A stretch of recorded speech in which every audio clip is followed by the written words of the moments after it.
Okay guys, so this video I am going to read some things that my niece has written. We'll just jump right into it. So she wrote this a couple years ago actually. My niece is she loves to read. If you had to tell her she could only be in one place for the rest of her and had to spend the rest of her life there, it would be a library. So just to give you sort of an idea of the kind of person she is, she's a bookworm. You know, she loves deep thought, thinking deeply, writing, those types of things. So she had written this a couple years ago, actually,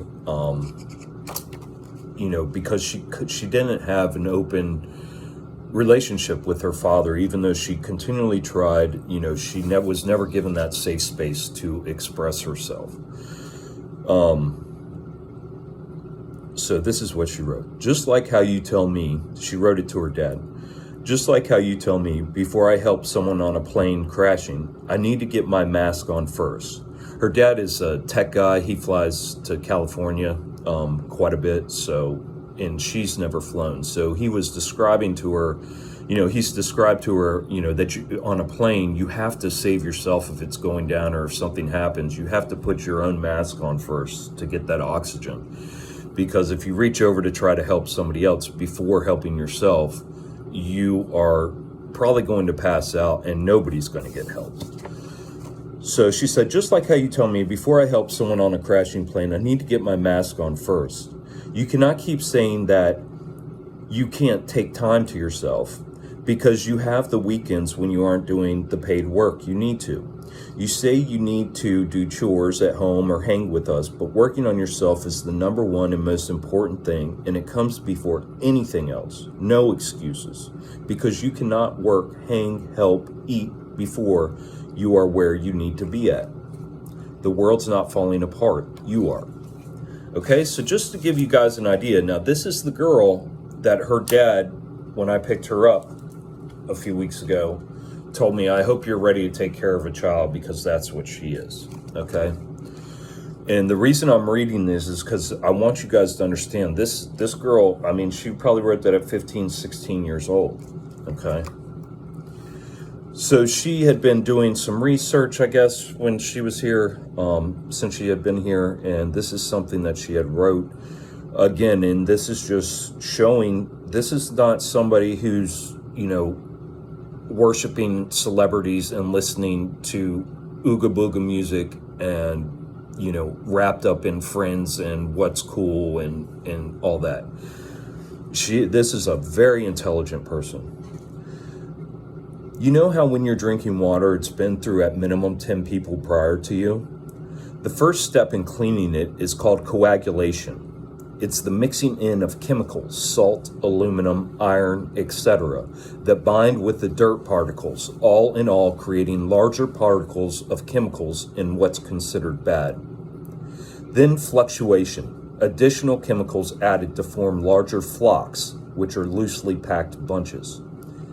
Thirdly, sedimentation, letting the flocks settle to the bottom because they are more dense than the water. Okay, now we're at filtration, where they scoop out the clear water from the sediment at the bottom and run it through filters made of sand, gravel, charcoal, etc. to take out dust, parasites, viruses, bacteria, and chemicals. We know they don't get all of it out, so what's happening to these chemicals left in our drinking water?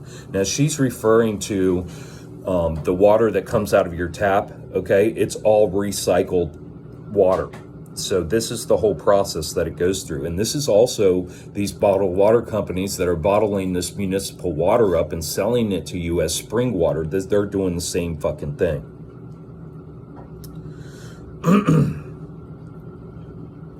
So I'll start again. We know they don't get all of it out. So what is happening to these chemicals left in our drinking water? And what about any good bacteria that's getting ripped out too? Finally, disinfection, adding back more chemicals. Chemical disinfectants now. Chlorine, chloramine, chlorine dioxide, etc. Making sure it leaves their facility with enough of these chemicals to continue killing these parasites and bacteria living in the pipes. But then what about our pipes? When we put this water in ourselves, we're taking it in, all these chemicals, and abusing our body systems. And again, back to not all bacteria being bad, but these chemicals don't know which is which, so they are killing our good bacteria as well. So craziest part of all that to me is that people would sit here and defend that for hours, drinking this nasty, disgusting recycled water, chemically treated, right? That's coming through these disgusting pipes. And we bathe in it because that's how we live our life. It's just like that. We have already been drinking this water. I'm not dead yet, etc. But regardless of being dead yet, and get the thought of fighting the system out of your head. I say these things not to start a mass rebellion, but to start a change in an individual's mind of life, or just to open up another thought process, to let you all know things aren't as black to white as they seem. It's not the way of this society or being a ravaging soul against it. It's just life, and you can live it how you'd like. But this system will control you without you even realizing it. So opening eyes every once in a while to a new thought. So it's about the individual. Do you want these chemicals in your body? Do you know the long-term effects? It's especially moving to me to hear people defend things majorly on the basis of that's all they know, when the knowledge they don't even grasp yet could transform them and their world if you allow your mind to be open and hear what is considered crazy as possibly beneficial, or hell, at least you hear some whack. So often we immediately turn to a defensive stance when we could be open at the very least hearing different things. So what I'm leading into here is that every day people drink water to survive, to cool down, etc. We even bathe in this chemical-infested water. Even with the knowledge of what's on the slide previous, people continue to do so. But as soon as I say pee, everyone stops listening. But you know what? If you want to continue, go ahead. And if you don't, then okay. But here's some researching that she's been doing on drinking your own piss. You don't normally hear about this except for survival situations, and they try to put regulations on it like, oh, you can only drink it in this amount of time, yada yada. When in reality, drinking your own piss is healthier than any other drink on this planet. Piss is designed by your body for your body. It's better than the flu shot. It's definitely better than our water. It has the antibodies from your body to do what the flu shot is meant to do without getting you sick for a week or at all. Our piss is an antiseptic. We have these things called lymph nodes all over our bodies. They can read the information our piss contains. They can read the urine, and damn, does so much good come out of that. For centuries, people have been utilizing urine therapy. It's an ancient idea and still used in modern life. Now, I don't mean just go drink anyone's pee. The doctors have actually prescribed drinking cow piss. Instead, using your own urine externally and internally is 100% beneficial. External uses includes healing, swelling, and cuts, etc. Be ridding yourself of dandruff, which I can attest to that. That's the first thing I ever used piss on. I was dealing with dandruff for a dozen years, 20 years, and man, nothing would cure it. I tried every fucking seborrheic dermatitis fucking shampoo there was, and man, within 2 days of using piss, I cured up my dandruff. This was like years ago. Be ridding yourself of dandruff, dried skin, and more. Internal use can cure diseases, jaundice, cancer, etc. Hydrates and eases pains. It dissolves tartarous coagulations. The list of benefits to urine therapy goes on forever. Yet the construct of urine being waste and what we don't need from what we ate and drank, and anything in the toilet being disgusting, is so ingrained into us, called a program, that it holds us back, like many constructs, conditioning, and programs we've been built upon our entire lives. So of course, all we know is what we fight for, which is the programming. But you could learn so much more and fight for that too. Too many people think they already know everything that they need to know. Okay, and that's just from, I'm sure, she didn't spend days researching that. I'm sure she just put her common sense together and came up with that. Very simple. And that's what I'm saying, guys. We all have this innate intelligence within inside of us.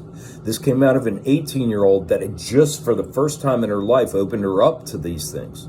Okay, and she discovered the truth, and she was able to articulate it beautifully. I have one more thing I want to read that she wrote. This one she titled, "Don't Beat Yourself Up, Dog." Don't beat yourself up about what you did, what you ate, or how you cope. Everyone gets by every day until what you do is your choice. Growing up in unhealthy environments, we turn to coping mechanisms, drugs being a big one, self-harm being another, and then there are more healthier copes like forms of expression. But a lot of times in these environments, we are not given the space to express or given the time to process. We are oppressed in our own homes and schools. Instead of given the space to let our creativity and critical thinking shine, we are instead forced along. The space we are given to show our colors has room only for our strength. So we have to be strong for years on end. We have to be on our toes for years. We should not feel shame or guilt for what we did to survive, even if we had other options. Not to say that if you hurt another person or yourself, you should just keep on doing it. I'm saying that the drugs you took, for example, were the only thing keeping you alive when you were feeling on the edge and like everyone was trying to push you off. Now, when you are able to leave that environment, that is when that coping mechanism is something you have to face. But again, do not beat yourself up. Just like any habit, you change it. Now that you are out of that environment, you may not know how to express, but you sure do finally have the space to think freely and express freely without the need for the crutch, cope, because the environment and people are not in your life anymore. You've taken yourself out of the survival environment you were in, and you're now in a safe space. Changing a habit is absolutely not as easily said than done, but it can be done. Be humble with yourself and your goals, and realize that while changing a habit, you will still at times be participating in the original habit.